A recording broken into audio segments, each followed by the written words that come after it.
Bagaimana perasaan sahabat ketika analisa Bosman mengharap Trump menang ternyata salah? Pasti banyak yang bersyukur dan nyukurin si Bosman. Biar mampus lu dasar anti pemerintah. Oh gitu ya? Bosman sejak kapan anti pemerintah? Anti asing yang membelain pejabat mungkin iya. Anti hutang asing yang dibela pejabat mungkin iya. Keduanya seakan agen asing-asing yang tak bagaimana masih dipercaya menjabat. Dan mungkin satu-satu yang paling kenceng anti mereka. Bukan anti pemerintahan. Ya mudah-mudahan sahabat semua paham. Pastinya banyak yang senang ternyata analisa Bosman akan Trump salah. Karena kalau Trump jadi lagi, komunis Tiongkok bisa-bisa hilang dari peta dunia dalam 10 tahun ke depan. Jangan-jangan loh ya. Tapi bener sih, alangkah ngerinya kalau ternyata analisa Bosman tepat. Trump yang dilantik 20 Januari 2021 nanti pasti jadi ngeri. Jangan-jangan analisa yang lain tentang compang-campingnya negara ke depan jadi kejadian. Tentang pengusaha Tiongkok yang dilindungi pejabat mengeduk sumber daya alam Indonesia ternyata merugikan, semua bakal jadi benar. Sungguh urusan Trump, saya secara pribadi menganalisa Trump memang karena suka akan kebijakannya yang mengutamakan Amerika atau disebut Amerika First. Karena aslinya kalau kita dapat mandat, kita akan meniru hal yang sama, yaitu membuat Indonesia First. Kebijakan Indonesia First ini jauh-jauh beda dengan kebijakan ekonomi saat ini yang dijalankan oleh pejabat yang lebih memilih trading atau berdagang dengan negara besar, terutama komunis Tiongkok. Walau kita tahu efek jago impor itu membuat Indonesia tidak menjadi negara produsen lagi, dengan bukti indeks industri nasional jauh di bawah beberapa presiden dan pejabat sebelum ini. Pertumbuhan industri biasanya di atas pertumbuhan nasional.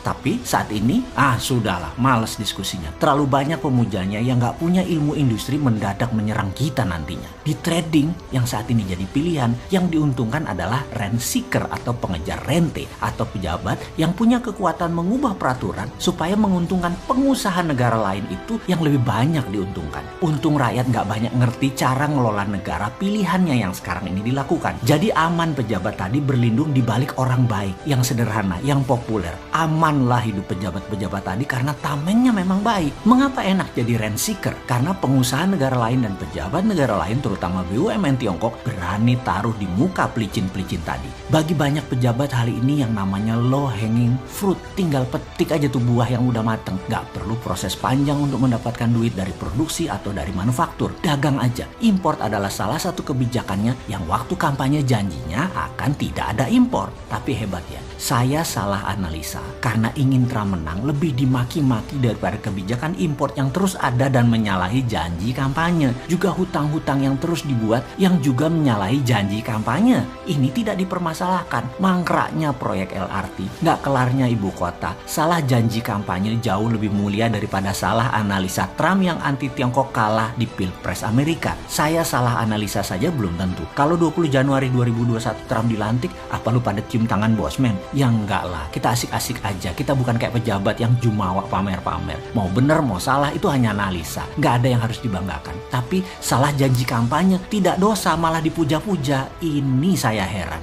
Sebentar. Kalau saya mengatakan hal seperti ini bukan berarti saya dukung oposisi yang saat ini juga getol menyerang pemerintah. Jangan samakan kita dengan gerakan oposisi atau mereka yang anti pemerintah. Tidak sama. Kita hanya anti kebijakan yang menguntungkan asing-asing oleh beberapa pejabat. Kita juga kritik oposisi yang diem-diem baik. Gak punya konsep yang lebih baik dari solusi-solusi baru yang pemerintah kerjakan. Gak ada solusi juga oposisi. Hanya ngelawan aja. Jadi kita jaga jarak lah kalau begitu. Mana cinta tanah airnya kalau kita hanya bisa teriak-teriak tanpa kasih saran solutif dan inovatif. Kalau si Sontoloyo, 5 pilar Indonesia First. Tepatnya kita pakai nama Indonesia Menang. Tuh ada di pojok kanan setiap video Bosman. Itu selalu didengungkan. Sehingga kita tidak bisa dikatakan tidak punya konsep, tidak punya solusi. Kita ulang selalu ya. Nomor 1, kita akan printing money berbasis industri dan manufaktur. Nomor 2, TINA. There is no alternative di mana bunga bank deposito akan jadi 0%. Nomor 3, TIARA atau there is other reasonable alternative, yaitu dedolarisasi dan deglobalisasi. Deglobalisasi adalah antitesa global supply chains menjadi domestic supply chains. Yang dua lagi semua sahabat sudah tahu, tidak perlu kita teruskan. Dengan kebijakan ini, IMF IMF bakal gigit jari. Juga pejabat agen IMF dan agen World Bank akan gigit jari. Juga pemburu rente, pembela BUMN komunis Tiongkok akan kita gulung semua pabrik yang mengambil sumber daya alam Indonesia tadi. Juga perusahaan asing lainnya yang mengeduk sumber daya alam. Asing hanya boleh masuk di midstream industri, di tengah, tidak boleh di hulu. Dana asing kita tidak anti, tapi masuknya beda. Bukan untuk FDI atau Foreign Direct Investment. Mereka dikhususkan untuk mengembangkan lingkungan hidup, alih teknologi, dan digitalisasi. Uang asing, payment system asing, seperti Alipay, WeChat, Libra, semua akan dibuat e-rupiahnya. Indonesia akan punya digital currency juga. Untuk urusan beginian jangan ragukan bosman. Skala kecil semua dibangun menunjukkan seriusnya membangun tanah air. Walaupun skala swasta, karena gak bakal orang seperti bosman ini dapat tempat di pemerintahan yang pro trading, pro import, pro IMF, pro BUMN Tiongkok, gak bakalan. Kalian saja pejabat menikmati 4